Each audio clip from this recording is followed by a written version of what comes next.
એક બે મિલીમીટરની એક પથરી હોય ને, પથરી માણસને શરીરમાં 2 મિલીની પથરી હોય, માણસ તરફડિયા મારવા માંડે. મને દવાખાને લઈ જાઓ, મને ઓપરેશન કરવું પડે તો ઓપરેશન કરાવો, ગમે એટલા પૈસા થાય, કોકની પાસે વ્યાજવા લઈ લ્યો. 2 મિલીની જો બાપુ પથરી તમને જો આટલી પીડા કરતી હોય તો 1.5 કિલોનો સંતાન જો બાપુ માં એના ઉદરમાં રાખતી છે તેને કોઈ વેદના નહીં થતી હોય?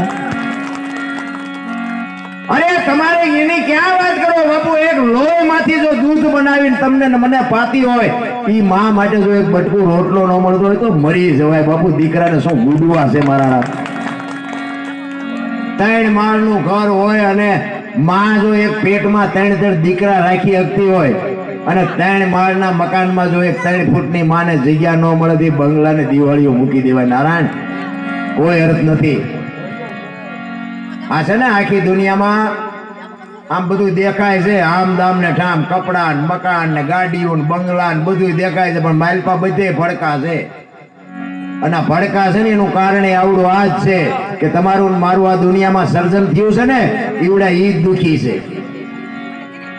આ જો દુનિયા બાબુ અંદરથી જો રોતી હોય ને એનું કારણ જ આવડું આ છે.